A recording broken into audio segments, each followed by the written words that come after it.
Welcome, everyone, to Creating a Family. Talk about foster, adoptive, and kinship care. I'm Dawn Davenport. I am the host of this show, as well as the director of the nonprofit, creatingafamily.org.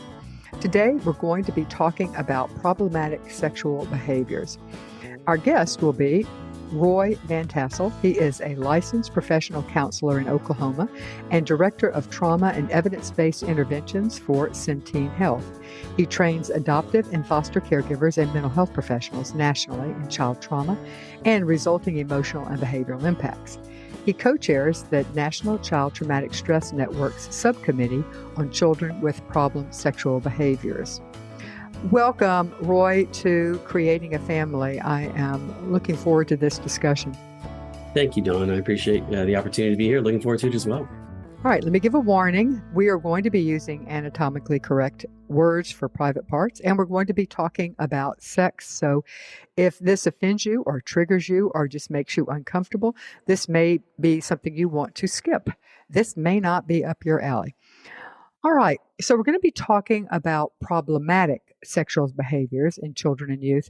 But I think before we begin to talk about problematic behaviors, I think it is helpful to understand typical sexual development in a normal child. So let's walk through typical sexual development in children and what are some of the behaviors that you would see that are just a healthy part of growing up? Sure. And this is a question that comes up a lot on, and amazingly, a lot of medical professionals are often not comfortable in even addressing some of these issues with caregivers. And You're so right. Don't know what to ask. And that comes from not just my own speculation. We have members of our problematic sexual behavior work group who are physicians, who are pediatricians, and one of them who trains residents. And she said, my residents are incredibly uncomfortable with having these conversations with caregivers, not sure what information to address. And caregivers are equally as, absolutely. Not only are they, I think they are naive and perhaps have amnesia about their own, or maybe just don't remember. I keep thinking, do you not remember being a kid and being curious? But nonetheless, I think it's across the board. So go ahead. I agree. And, my point there was just that if we have professionals who are uncomfortable with this, or, at least the medical professionals we know have the right biological information, but if there's discomfort around talking about that, it's no surprise that the caregiver is going to feel that way. And often mental health professionals that are consulted really don't have the information about typical child development, especially when it comes to sexual development. So to kind of launch in, that typical sexual development is part of the child's overall development. It's part of that natural curiosity, kind of how we learn about the world. Young children learn by observing, closely observing, mimicking others. There's that statement about, imitation is the severest form of flattery. Well, what if your child imitates something that they've seen at home that they shouldn't demonstrate in public or somewhere else? So it's kind of how we learn about the world, but it's also very much shaped by the family's individual values and beliefs, their comforts within their family about conversations, about understanding certain things. Some cultures, for example, very much celebrate and have rituals to kind of as children move into puberty. And others don't. There's a lot of variation in terms of how that's addressed, but children are very curious. They want to know the differences between how their body compares to a sibling who may be of a different gender or to an adult, even of the same gender. They may be curious about, how daddy's body looks different than my body or mommy's body looks different than mine. But it's also more complex than that. We all develop psychologically, emotionally, socially in the context of relationships. So all of this fits together. Our physical development, our emotional development, and our sexual development are part of how we view ourselves, how we understand our relationship with others, but it's also the first lens through which we really see intimacy or experience intimacy. When there's a hug or contact, we may be very comfortable and familiar with giving hugs within our family. And then a cousin shows up who's maybe the opposite gender and a similar age, and they want us to hug that person. And it's all of a sudden, the child's aware of those differences. And does this feel comfortable or not? Does this feel naughty? Does this feel, it can be a very turbulent time for children to sort of understand what are the rules here and how do I express my curiosity and get my questions answered. So for typical sexual play for children, it's generally speaking very exploratory. They're trying to figure out how things work, how they differ, how they feel, because like other parts of our body, like our lips and our fingertips, genital areas are full of a lot of nerve endings. They're very sensitive. We learn pretty early on touching those is a good feeling. We want to repeat Right. that. Anybody who's parented young children know that they, particularly little boys, they Absolutely. enjoy touching their penis. It feels good. Absolutely. And they can have spontaneous erections at a very young age. You can Hmm. have a child changing a diaper, and a boy who's, very young, Hmm. can Yeah, have infants, a right. response. An infant can, yeah. So and parents often construe that to maybe mean something, and Hmm. it means their body is physically reactive and it's growing and it does what bodies does. So Hmm. when the play begins, generally speaking, it's usually between, well, it makes sense that it's going to be connected to people who are in the closest proximity with you. So usually your family or cousins or friends that you're close to, you spend time with. Younger boys tend to spend time with boys. Younger girls tend to spend time with younger girls. So not surprisingly, any kind of sexual play is going to start with who's in your neighborhood, who's close to Hmm. you. Hmm. And it tends to be spontaneous and very much intermittent and very much based on like the circumstances. They're changing after they've been swimming or having some other activity or getting ready for bed, or they're having a blanket tent camp out in the bedroom or whatever. It tends to be very opportunistic. Some studies have found is one of the things we should probably say in our conversation today about studies is that it's very difficult and perhaps very unethical to do certain kinds of studying on children related to sexual behavior and other kinds of things. So a lot of the data is inferential, particularly when it comes to problem sexual behavior, how much they use online, media, those kinds of things. There's obviously clear sensitivity to do research on children around some of these topic areas, Yeah, as there should be. as there should be. However, when it comes to sexual development and typical development, we know a lot about that. And a lot of it's just observational. So typical sexual play, when it begins between children, is usually sort of by mutual agreement. That old, I'll show you mine if you show me yours. Hmm. Or, those little moments when they step closer to each other in terms of contact or questions or curiosity or whatever, usually is by mutual agreement. And typically, children of similar age and development, when it gets out of that boundary, like very different, age differences, that's a different concern, but we'll get to that shortly. But importantly, when children begin their sexual play and exploration, it's more accompanied by curiosity and interest and really trying to find things out. And yeah, maybe there's a pleasurable, aspect to that. But importantly, it's not accompanied by feeling weirded out and very anxious or fearful or afraid about what's going to happen. It's when it falls in that realm, it's kind of typical sexual play and tends to be mimicking and curious and driven from that direction. You've said mimicking, and yet it seems to me that adult sexual behavior should not be something that children have ever witnessed. I mean, yes, as you get older, you may have walked in on mom and dad, but that wouldn't be the typical. So, what do you mean by mimicking? Well, mimicking starts with, how people touch, and children often observe people in public, whether it's in their family or, in some public place where, there may be cuddling, there's kissing, there may be touching of body parts externally, you watch a football game and see guys with hands on butts. So children, not surprisingly, are going to mimic some of these things and don't always understand the social context in which they occurred. Hmm. And depending on what sort they've been exposed to in their family. So many families internally have very different boundaries around touching. And parents may assume, or the adults, I should say, maybe may assume that, of course, they have permission to do these behaviors and may assume that, oh, well, kids know that these are not for kids, these behaviors that we're Hmm. doing. Kids don't necessarily know that.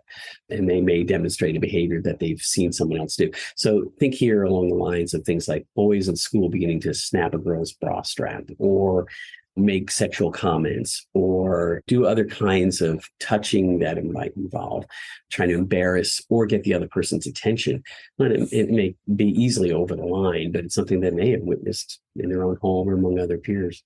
What about family nudity? Because I think that there is a huge variety in what adults are comfortable in, from the range of families that don't allow any, your children would never have seen even a same sex parent undressed or even in their underwear, to families who I'm sure there are families who are and when they're changing bathing suits, all mixed ages are allowed to be in, and mixed ages and mixed genders. So, yeah. What about the comfort level of families? That is a huge piece, Dawn. And it's one of those things that often kind of can get kids into some difficulty because what might be typical in your family may not be elsewhere. Some families are buttoned up from, neckline to the Yeah. top of your shoes, and other families very, very uncomfortable. I've known families over the years that I grew up with in my neighborhood, kids that I knew, families that, it wouldn't be unusual to come in the middle of the afternoon and find dad sitting in his underwear in his lounge chair watching TV or watching a football game. And many families like, that would never happen. Yeah, So right. it depends on those family boundaries and what kids are sort of used to with that. Again, sometimes for families, there are those very permissive boundaries where certain levels of nudity may be sort of typical within the family. But sometimes those children learn that there's nothing unusual about that. That's not a nasty or a sexual thing. It's just a thing. And then you could have children who that's not typical for them, who are exposed to that in another family, and all of a sudden they're just freaked out by that. They just have never seen anything like that. So you make a good point that the family boundaries around this are very, very fluid and differ greatly based on culture and based on a whole variety of different things. But those are very early places where often the child's curiosity gets stimulated and sometimes moved a little bit into hyperdrive. But it can and absolutely have an effect on whether they see this as stimulating or typical or naughty or bad. I mean, the valence they put on that has a lot to do with their own individual feeling about that. Also, the way their family treats it. If it's just oh, absolutely, everybody's getting dressed for the pool, and certain cultures certainly have. I was a foreign student in Germany, and children, even up to the age of 10 or 11, would change poolside into their bathing suits. Whereas here in the US, that would not be typical. We would go into a dressing room and do that. So absolutely. Well, even the dressing rooms, when I was growing up, when boys had gym class, and this wasn't until middle school, I went to a school that didn't actually have a gym, but it was in elementary, but all the boys showered together, which when you think about it for that age is really a horrible thing to do to kids. Yeah. Put them in a mass room with like 15 shower heads sticking out of the wall and not expect something weird to happen or someone being teased or whatever. So I would think less weird and more somebody's going to be teased. Yeah. Because development is so different at that point. Exactly. And some kids are much more comfortable. Most children, when they hit an age of about 7, 8, or 9, begin to shift into being a little bit modest. They don't want things pointed out. They don't want their bodies being referred to like by parents in front of other people. They're modest about their bathing and the toileting and all those kinds of things. Younger children, 2, 3, 4, or younger, if clothing feels uncomfortable, 2-year-old may just peel it all off and just run around with no clothes on. So, that sexual development does shift as they go through. Sure. And not all children hit those social development points at the same time, which is why some exposures might be more alarming to, one child versus another, because it's just so foreign to them, or they may feel very, very private about their bodies. Right. Some kids, not so much. Yeah. So how should parents manage a child's natural sexual curiosity, sexual play, sexual development? And let's say to the outset, some of it doesn't need to be managed at all. It's just natural and it's a healthy sign of development. And so there is no managing. However, there are some behaviors, particularly when they're happening in public. We haven't necessarily talked about masturbation, but that would be an example as children get older. There are certain rules associated about it, certain societal rules that we would want to make sure if our child has not picked up on them. So how should parents manage those, not the natural curiosity, but things that are exceeding where that you're comfortable at that point as a parent having them do in public? Yeah, that's a great question, Donna. There's so much variation on how adults, feel about this. Some parents may be embarrassed by a child's behavior. They may think it means there's something concerning going on. Exactly. Or, they may go, oh, boys will be boys or girls will be girls. And they may even ignore or downplay something that they maybe should pay more attention to. So it really does kind of vary. We want to encourage caregivers not to be angry or blaming of children, especially younger children, when they're showing that normal curiosity, where there doesn't seem to be anything about that that's harmful or aggressive or anything along those lines. And it's more true, particularly for younger children. When children reach the age of 7, 8, they're in school, they begin to know those social boundaries and begin to understand what's okay and what's not okay. But again, we all can probably remember kids in school whose boundaries were different than ours on a variety of different things. Again, it might have been the typical norm in their family was a little bit different. So I'm going to actually back up for a second. We really hope that all caregivers will begin to think about this. And I'm hoping that maybe that's one of the messages that comes across through this conversation is that, especially for those who have very young children, be thinking about what your values and what you're comfortable with, what would make you uncomfortable seeing a child express in terms of their behavior. How comfortable are you talking about? How comfortable are you using the words like breast, penis, vulva, vagina, anus? If that's uncomfortable for you, and if it may feel uncomfortable thinking, gosh, could I ever use those words with a child? That's a place to start, to be thinking about, how do I want to language this? How do I want to address this? How do I want to discuss this with my child in a way that matches our family values, et cetera? And, parents should be kids' first teachers, and they are. And we want them to also be in a place of helping their children to be comfortable and safe as they kind of go out into the larger world. And an example of what I mean, it's not uncommon for us, for example, to suggest to caregivers that they be the ones to use the right names for body parts with their children, that they are the ones who teach the right names for body parts, using that language correctly, et cetera, rather than a child to hear that first from someone else and then not be so shocked or sort of surprised by that when they hear it. So it's really important that the language kind of be thought about sort of early on.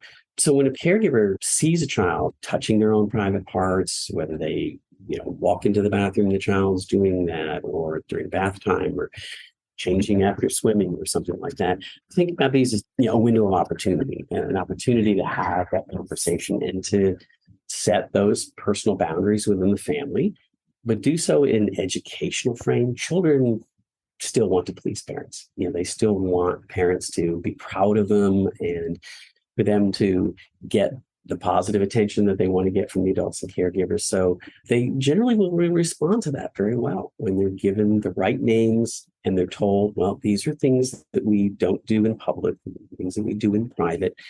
And to validate that they would have natural curiosity. And then if you have questions, you can come to me at any time and ask those questions rather than trying to explore that information from some other child on the school bus, an unimpeachable source. We'd all agree.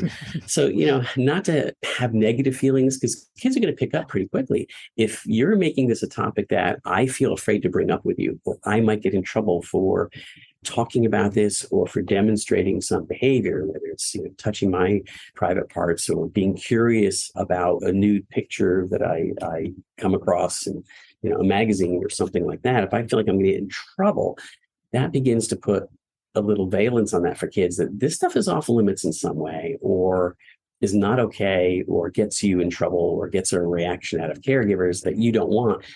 Well, you're going to tend to not show much of that. You're not going to tend to express that very much. So if there's an open communication around that, if there's an opportunity to say, just to normalize that, yeah, everybody's curious about how their body works or about other people's bodies. But these are how we handle that in our family, or this is how we would handle that in a public place. And we can help children feel more armed with good information, that curiosity is not a dangerous thing, but we're still at the same time putting some of those guardrails in, those boundaries in. I don't know if that makes sense. Especially if we're, we do this in private, or if it's involving touching or looking at someone else's, that's something that we don't do because that's private for them. Exactly. So appreciate you bringing up that point, because one of the other important things here is we're learning to help children begin to not just respect their own bodies, but to respect other people and their boundaries around that. And that just because something's comfortable for you or is a typical thing in your family doesn't mean it is for everybody. Also, kids respond really well when you can kind of put things in frames that are familiar to them. So just like they may have a hard time understanding that there may be rules about that we don't touch, certain parts of our own bodies, publicly. But in the same way, if you start with something that sort of kids get, it's like, well, you might pick your nose at home because you're having trouble breathing, or you have allergies and you're having a little itchy going on there, but you might be conscious of not doing that in public. What's considered sort of rude, or might be considered sort of disgusting or whatever. We're teaching kids about those kinds of rules all over the place. Mm-hmm. Don't scratch your butt in public. Yeah. Yeah. You go to the bathroom when your bottom itches. Yes. So it's a nice natural way of saying, well, these are some of the other things that we don't do in public. We don't pick our nose, and we don't floss our teeth when we're around other people. And these are all the things that we don't do in public. Are you a subscriber to our free monthly newsletter? If not, you should be. You will get a free guide if you subscribe on parenting a child exposed to trauma. It's our way of saying thank you. The newsletter is monthly. It's terrific. I can't recommend it enough. So pop on over to bit.ly/CAF guide. That's bit.ly/CAF. That's for creating a family guide. GUIDE. And that's for the guide you're going to get when you sign up for the newsletter.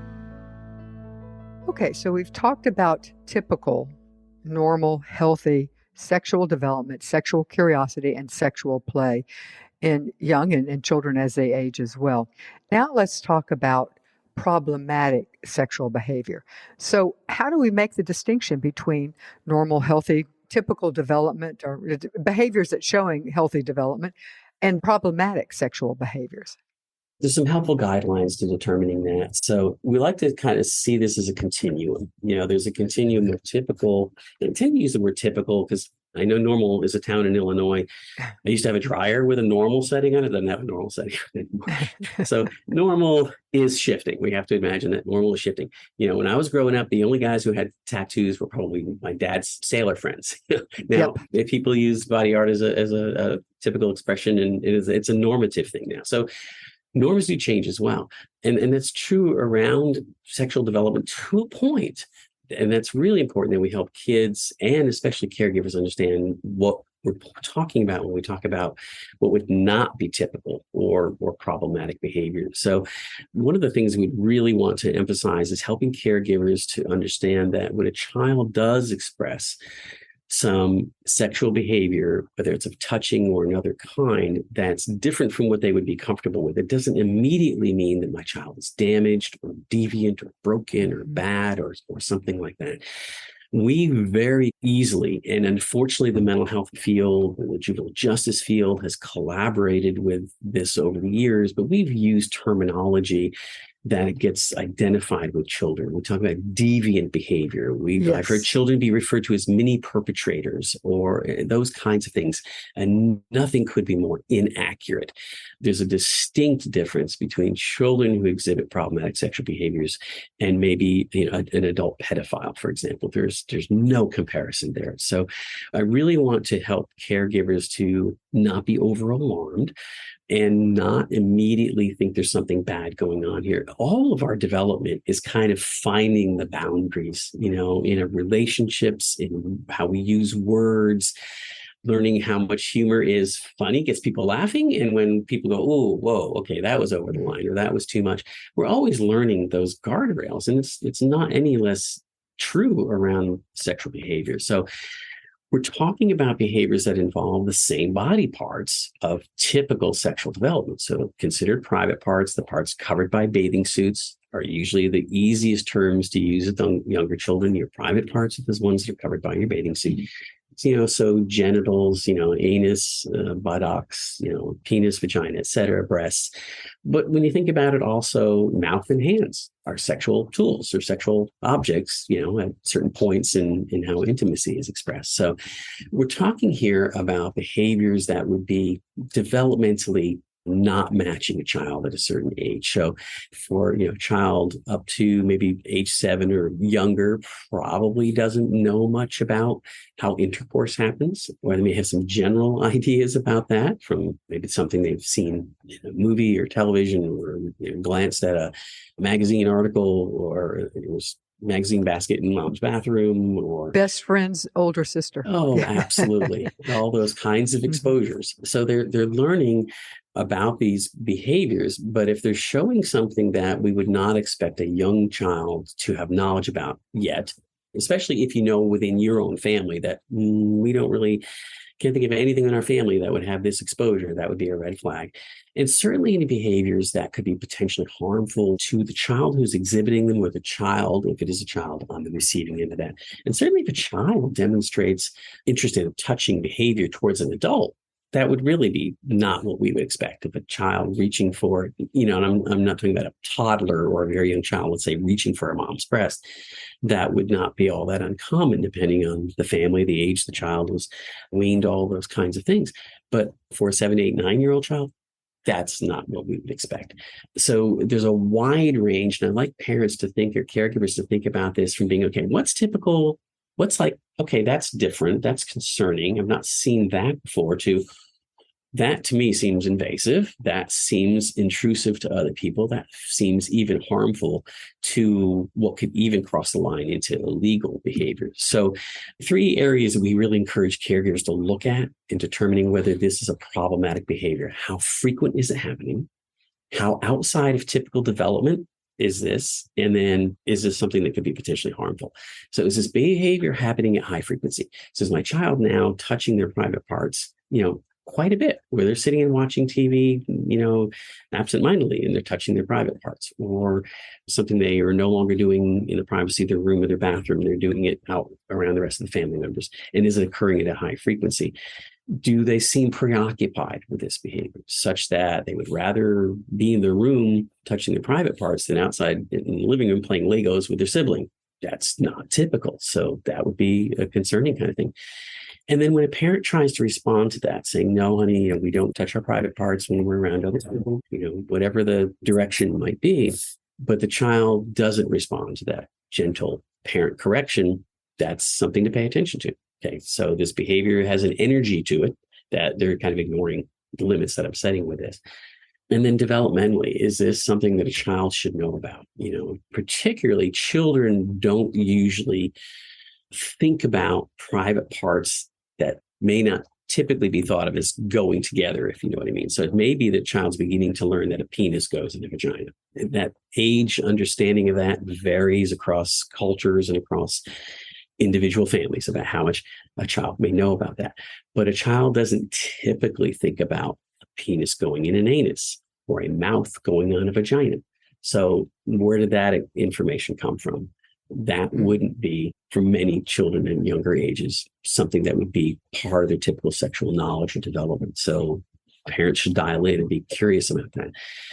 Are they exploring, kind of like with the frequency? So frequency and duration, is it happening a lot? And when they're doing it, are they doing it for a longer period of time than we expect? And certainly if a child is doing anything to stimulate their own genitals in a way that creates any reddening or pain or discomfort, that kind of thing, that's another concerning flag that this is now problematic. That's not typical. And when it's in any way interfering with their social development, they're fracturing boundaries in relationships with others, and they're doing that with some frequency or some regularity with friends, kids that are coming over, those kinds of things. So that touching behavior, despite being addressed by a caregiver, continues. And then certainly if the needle moves it at all down into that harming category, are they intruding on other children to where they feel fearful, anxious, or upset about that? It's unwanted. They're saying, no, stop that. And it's not stopping. Anytime it includes force, or they're trying to coerce the other child into that. And that coercion can be like, I'll give you a knuckle sandwich if you don't do this, to I'll give you my Xbox. There could be some bribery going on there. Any of that would not be typical, and would say that there's a driver behind this behavior that we're more concerned about. And certainly if the child who is on the receiving end of any exploratory behaviors, that they feel uncomfortable in any way, they're anxious, they're afraid that they're doing something wrong or they're being bad, those are other concerns. And then for the child who's exhibiting these behaviors, if there is an element of satisfaction that comes in doing that to someone else, even though the other person doesn't want it, and then they're ignoring those boundaries, or they're doing it when they're angry, or they're doing it when they're stimulated, those would be some very concerning immediately when a child or youth is doing something, as you say, sexual behavior that's more frequent or outside of typical sexual development, or something that they would not normally know about, or something that's harmful. The first thing that parents and caregivers often think about is that the child has been sexually abused themselves and they're acting out what they have seen and trying to process. What percentage of children with problematic sexual behavior have been sexually abused? Do we know that? We have some pretty good data around that. Less than half, somewhere between, a third to a half. Now, that's not nothing. That's still something. Mm-hmm. Children, experience a high level of sexual abuse. But among the types of abusive exposures that children could experience, it tends to be the smallest category, Mm-hmm. sexual abuse compared to neglect or physical exposure to physical abuse or emotional abuse, et cetera.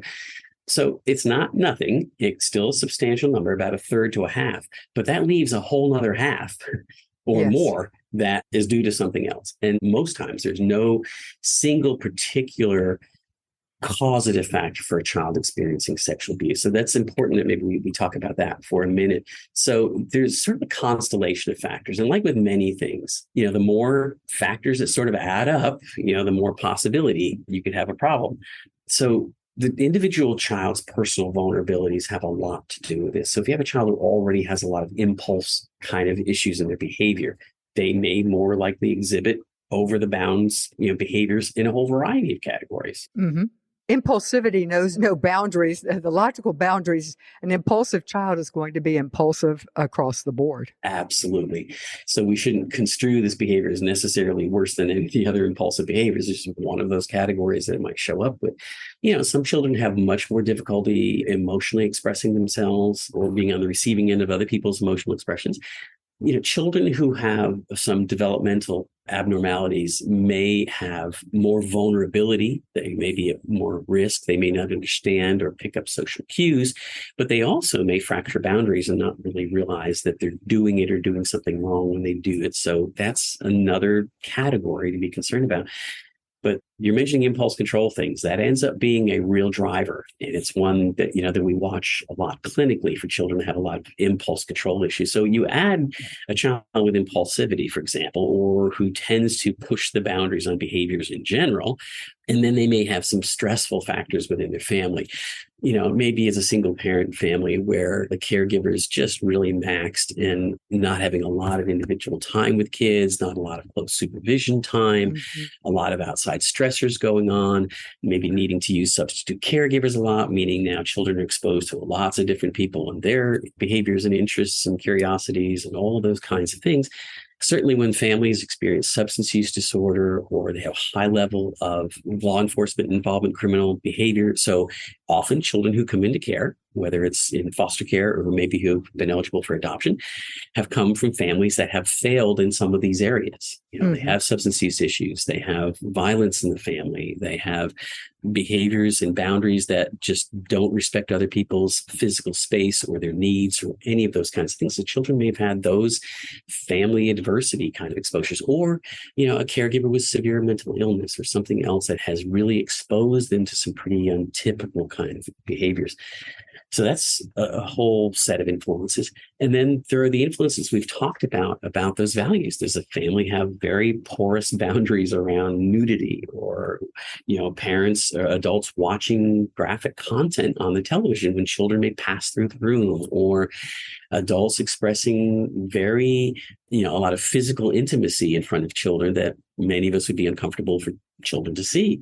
And then when the needle tips even further towards physical abuse or violence in the family, violence between partners, or when people are disempowered verbally, emotionally, physically in front of children, or parents use very, very harsh parenting practices. So when a child exhibits something that they're curious about at a young age, the parents come down like a ton of bricks, and that's not wrong. You're being bad and you're dirty. And where did you learn that? That's a pretty stark and overwhelming response for a child. So that's another set of influential factors. But the top of the heap influential factors would be if the child's exposed to real violence, such as physical abuse to themselves, or having to witness that to someone else, particularly a child witnessing a mother being treated violently, including sexual violence, and especially sexual violence, Mm-hmm. or if the child themselves has been sexually abused. And again, that's a whole continuum in and of itself, Don. Everything from kind of grooming behaviors, showing a child sexual images, Mm-hmm. to touching or showing private parts, to touching, to moving into intrusive, invasive penetration kinds of things. So there's a real gradient sort of scale there. And the more of these concerning factors add up, the greater the risk possibility that these Mm-hmm. behaviors might occur. But it's interesting to know that children who exhibit problematic sexual behaviors often exhibit other kinds of boundary breaking behavior. And that's particularly true for boys, but girls as well, if that makes sense. So if they're out of bounds on problematic sexual behavior, they may be out of bounds on a whole bunch of other behavior as well, in terms of taking things that don't belong to them and being aggressive to other people, or bending the truth to keep themselves safe and protect those, all those kinds of boundary breaking behaviors would be sort of typical. I hope you are finding this conversation to be helpful and, more importantly, hopeful. I'd like to remind you about our free courses at bit.ly/JBF support. Our partners, the Jockey Being Family Foundation, are sponsoring these courses. They are terrific. Check it out at bit.ly/JBF support. Okay, how common are problematic sexual behaviors? What does the research show? Because one thing, honestly, parents and caregivers who are facing it feel very alone. So how common is this in what mental health professionals see? It's actually fairly common. I'll put that in a little frame, though.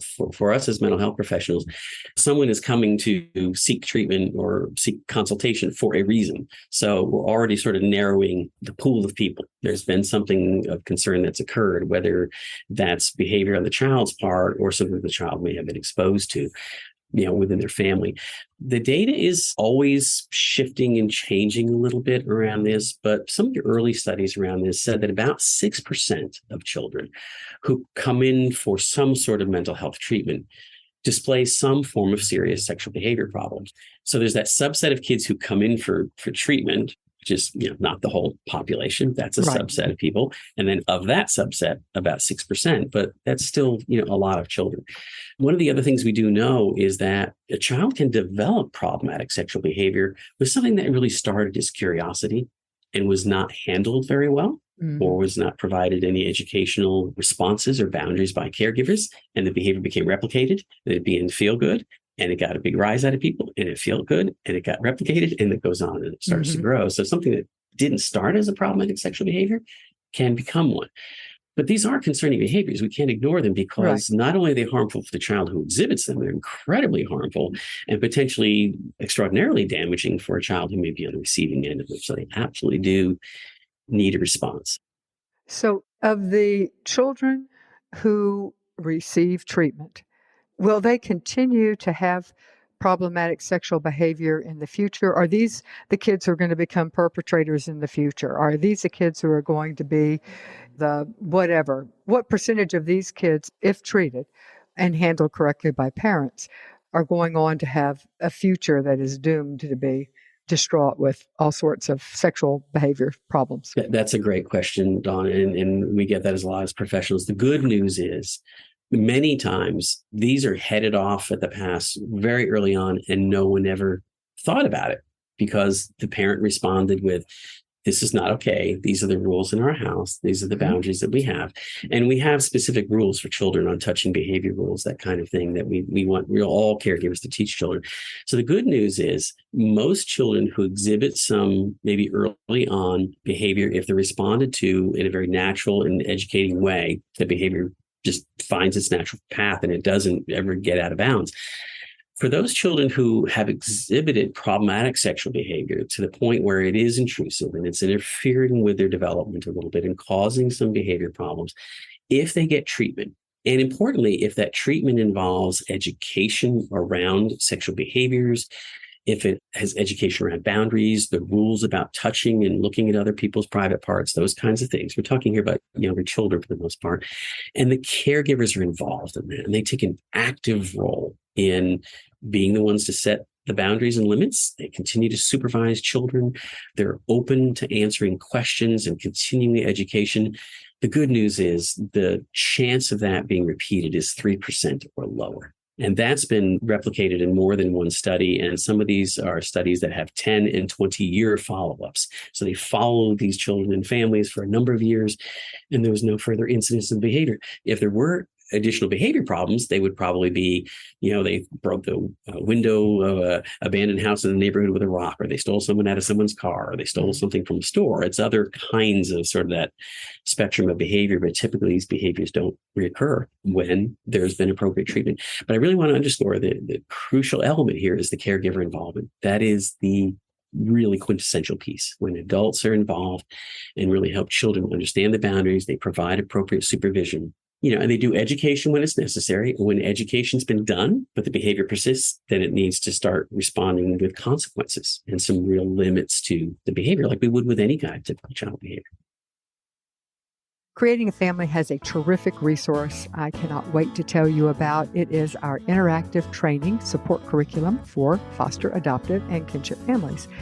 It is a curriculum that can be used to run support groups or trainings. It is participatory. You do it in a group. It can be online or in person. We have a library of 25 curriculum on topics that are directly relevant to parents who are parenting kids through foster care, adoption, or kinship care. Each curriculum comes with a video, a facilitator guide, a handout specific to that topic, additional resources, and if you need it, a certificate of attendance. Check it out at our website, creatingafamily.org. Hover over the horizontal menu, click on training, and then click on support group curriculum. Okay, so you have said that what is important is caregiver involvement, which that leads us into what should parents and caregivers do. We're talking about when the behavior has become problematic and they need to do something, because as you say, this is not okay. We have to step in. So what should parents and caregivers do when they see their child engaging in problematic sexual behaviors? Great question. A couple pieces of that. First of all, we would encourage parents to not wait until some behavior occurs that they don't know how to respond to. So just like we would learn how to do anything to raise our children in healthy ways, learning about their diet and all those kinds of things, caregivers should begin to educate themselves about typical sexual development. And I know we can recommend some resources around that. But when a caregiver encounters this behavior, there's an expression that we use sometimes in mental health, and when emotions are high, when things are escalated, the first person you need to regulate in the room is yourself. So that's true for caregivers. They've got to go, okay, take a deep breath. Let me not overreact to this. Let me not drive an attack with a sledgehammer here. Is this typical exploratory kind of behavior, curiosity among children? Or is there something else going on here? Or have I responded to this behavior before? Or am I seeing something immediately that says, whoa, this is a behavior that's way out of line for what I would expect. They're trying to insert things into each other's private parts or something. Then, okay, their exploratory thing has kind of gone to a deeper level here. So for the caregiver to remain calm, if there's more than one child involved, this is not self-stimulating behavior, separate the children if possible. If it's a single parent, sometimes that's hard to do if you're responding alone. You may have to kind of take them one at a time. You sit here, I'm going to need to go talk to your brother for a little bit or whatever it might be. And you explain what's not okay about that this behavior is inappropriate. If you've discussed it before with a child and they're pushing beyond those boundaries, even though you've set them, then maybe this is a time for consequences to land. You need to make that decision. Is this an education situation or is this a consequence situation? Precisely. Yeah, exactly. And a good rule of thumb on that is this, is this the first time I've encountered this? Right. And I'm not going to land like a ton of bricks. I'm going to say, okay, well, this isn't appropriate and this is why. So part of that explanation helps them to understand how the other person might feel uncomfortable with this and why it's not okay. And that violates boundaries in that way. But also for them, this is not behavior that children do. Sometimes that includes an explanation of, sex is for grownups and not for children. You may have to move forward your education earlier than you thought you would have to talk about this. Mm-hmm. So we're setting rules here about social interaction, but also behaviors about modesty, about privacy, etc. But also we're educating about relationships and how this can kind of violate that. And it's a great place to insert information about being respectful of your body and respectful of other people's. And Hmm. generally, when that information is delivered calmly and reassuring with younger children, they tend to respond to that very well. But if it's been addressed before and the child's still pushing those boundaries, maybe now it's time to move into consequence land here. Supervision has to be really, really now dialed up.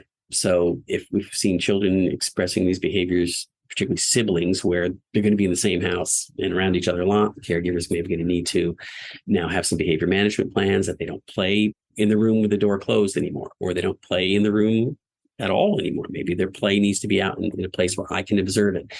Those kinds of things. And it also involves educating other caregivers. So if there are substitute caregivers that step in, grandma babysits the kids on Monday, Wednesday, and Friday, she may need some education. Look, the kids have had some of this behavior. These are the boundaries. These are the rules we put in place. And this is so don't let them do an end run around you on this one.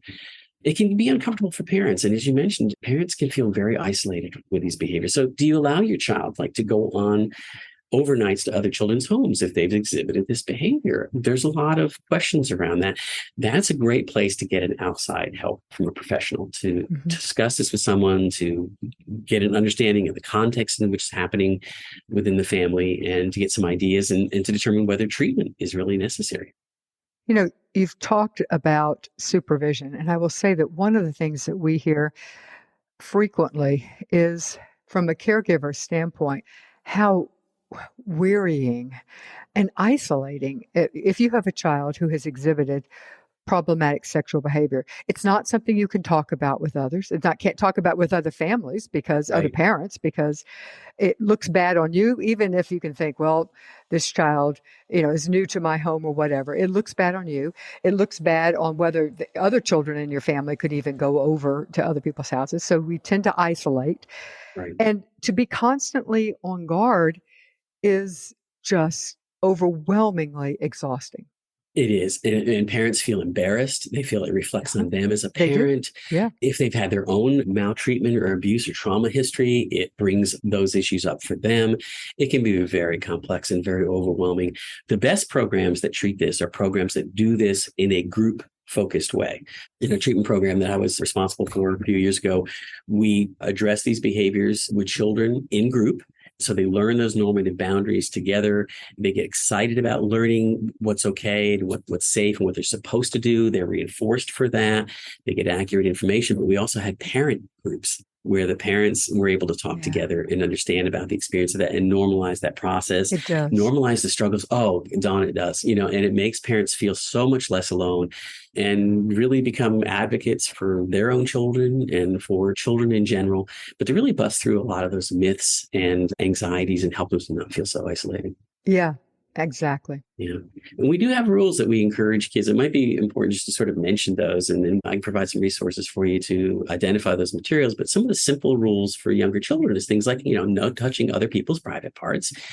And for some kids, you have to be very specific about that. No hocking loogies on them, no, biting, no, some kids you got to be very specific about it. But no touching other people's private parts in any way. You can't touch it with a 10-foot pole. You can't poke your brother's genitals from across the room with a broom handle. Yeah, some kids you got to really be very specific. And no other people touching your private parts. And then we also, for younger children, explain the exceptions to that, like when a doctor or a parent may do something to keep you clean and safe, help you clean and be. A doctor might need to check your private parts to make sure everything's okay. No showing your private parts to others. Or maybe a way of phrasing that would be, you keep your clothes on when other people can see you. But that's a rule in our family. No looking at other people's private parts. And then depending on the family's own values around this, touching your own private parts when you're alone is okay, or no touching your private parts in public. Sometimes we language that as you can touch your own private parts when you're alone, as long as you're alone and it doesn't take too much time. Because that is a pleasurable feeling for children. We don't want them to feel like their bodies are dirty or nasty or they can't learn about how they operate. We do want them to have that natural curiosity, but have it within an appropriate and healthy frame. So, Hmm. and then when the kids get older, we modify those rules, get a little bit more specific about it. How effective can therapy be? The good news is treatment can be very effective. Just like with anything that we get treatment for, we want to go to a person who's knowledgeable about the issue that we're dealing with, has training in it. And as we kind of started this conversation saying, there's a lot of medical professionals that they have the medical knowledge about how bodies operate, but they may not have the psychological information about child development and about this behavior in particular. Same is true for mental health professionals. They may have a lot of training, but they may not have had much training in early child development, very little training in child sexual development, and then no training in this area. The dirty little secret is no graduate schools are training this information except some very few. That's frustrating. It is. And as you imagine, in lots of curriculums, there's a lot to cover. So some things kind of get dropped off the plate. So the good news is that treatment is very, very effective, and it can be done individually. When children are having a higher level of problematic behavior, that tends to be most effectively treated in a group. I have some colleagues at the University of Oklahoma, at the University of Oklahoma Child Study Center. There's a program there called the Center on Child Abuse and Neglect. They have been some of the leaders nationally in curricula and training around problematic sexual behavior and addressing it, and are working very hard right now, currently under a SAMHSA grant, to disseminate that training nationally. So you will find more places and people around the country that have more training in this than you would have found easily, say, 10 years ago. Thank you to our long-time supporter, Children's Connection. They've been around from almost the beginning, if you can believe that. They support both this podcast as well as the nonprofit Creating a Family. Children's Connection is an adoption agency providing services for domestic infant adoption and embryo donation and adoption throughout the U.S. They also do home studies and post-adoption support for families in Texas. What are some questions that parents can ask a therapist to know if this is the right mental health professional to take their child to? Great question. We want to find out kind of what their expertise is, sort of what their training is. And if they're uncomfortable answering that, then that's a red flag that you maybe should see in other mental health professionals. If they get defensive about that, it's like anyone should want to know what our training is, whether you're consulting your medical doctor, your dentist, or your mental health professional. So are they familiar also with children's mental health disorders? Because sometimes these behaviors are expressions of the mental health difficulties a child is already having, developmentally, impulse control issues, that kind of thing. Are they familiar with the impact of trauma on children? Because we mentioned already that a third to half or less are kids that have been sexually abused. But a lot of times people don't recognize that children who are exposed to violence within the family, that may even have a greater impact, other kinds of violence exposure. So does this clinician have training in trauma? Are they familiar with the impacts of that for children? Do they understand they have training in mental health diagnoses such as attention deficit hyperactive disorder, again, child maltreatment, et cetera? Are they experienced with children who have behavior problems in general? Do they have knowledge and are they comfortable working with that? And then really kind of then broadening that out. How familiar are you with the current research around children with problematic sexual behavior? And there is a lot of good current research and training around that. Have you worked with children with this behavior before? What approaches or procedures do you use? How do you bring caregivers into this? Because if a clinician is only treating the child, that would be a red flag to me. This is a family issue. We already talked about the impact on the caregiver and how they feel and how isolated they feel and often blamed, or there's something catastrophically wrong with my child. And if the mental health professional is not willing to address and alleviate those concerns with the caregiver and even spend the majority of their time with the caregiver, because the ones who are really going to have to supervise this, monitor it, and respond to it are the caregivers. Yes. We actually have data to support that when children themselves, for trauma in particular, it's not a perfect analogy, but we have data to support that when children who've been exposed to trauma aren't even treated themselves, but the caregivers are taught everything they need to know to support that child, children do better than when children get treatment alone without a caregiver. That makes perfect sense to me. It does, Children don't treat their own diabetes. It's up to the caregiver to know how to manage it. Now, as they grow up, they learn, I got to get exercise. I got to eat well. I got to do these things. But so there's some similarities there. The younger the child, the more the time with the caregiver needs to be the crucial time that the professional is spending. That makes such good sense. Can you suggest some resources for parents? And we will include these. Give us some resources. Sure. One of my favorite resources and one of the best that's easy, accessible, et cetera, is a series of booklets. There's 2 booklets. They're called Taking Action booklets, safersocietypress.org. is the publisher of this. The beauty of these books are simple little booklets. There's two of them. There's one with a red cover, authored by Dr. Jane Solofsky. She's at the University of Oklahoma, as I mentioned earlier. That's for children who've exhibited problematic sexual behavior. If you have, and we consider children with problematic sexual behavior as those being 12 and under. When you're going 13 and up, now you're talking about adolescence, and kind of a lot of bets are off. We're talking about adolescent behavior. So we really talk about that as a different category of behavior, because now many municipalities may consider a child 13 and older as prosecutable with these behaviors, depending on the age of the person who was on the receiving end. So again, that's a separate category. It's a separate conversation.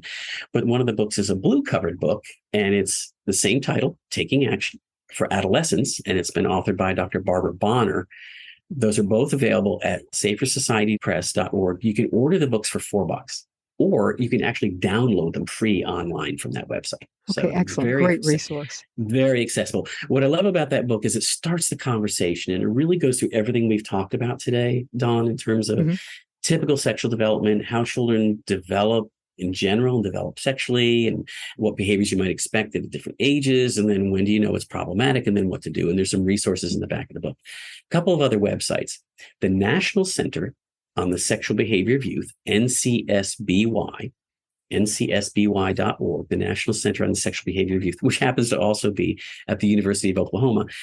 They have a federal grant to support them in disseminating accurate information about child sexual development. What's wonderful about this site is it has information for professionals, but it also has a lot of good information for caregivers, including an online caregiver newsletter.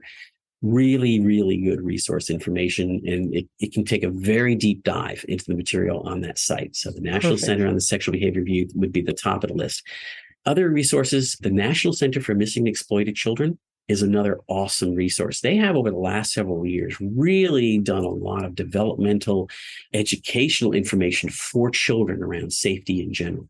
So it's important that we include in our conversation that one of the other things that's crucial to addressing with children is teaching children safety skills to protect their own bodies from others who might harm them, whether it's physical or sexual. So teaching children skills to keep their bodies safe is part of this education that every child should have. Every parent should be doing that, and starting at a very young age with children as soon as they become verbal. And the knowledge should grow with children as they get older. So, for example, this conversation never stops.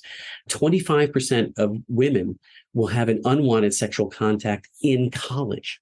25%. That's a high number. I'm surprised it's not higher. It probably is. Like with most of this data, there's an iceberg kind of thing here. It's what gets reported and what's known and what's under the surface. Because again, a lot of times people are embarrassed. They won't say anything about it. So the number could very likely be higher. It persists lifelong. So this conversation never stops. It just gets more sophisticated and more open-ended. But we want to have that conversation as well. So there's also some very good resource material for teaching about being safe online, for being safe when it comes to your own personal space and your body. A wonderful online website is called Amaze. I believe it's amaze.org. There's some wonderful educational videos for children on a variety of topics there.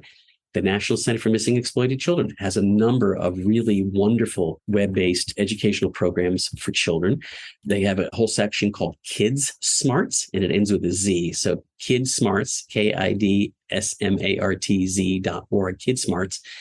There are things on, setting physical boundaries, learning about your body, and just a variety of really good educational resources. They're all online. The National Child Traumatic Stress Network.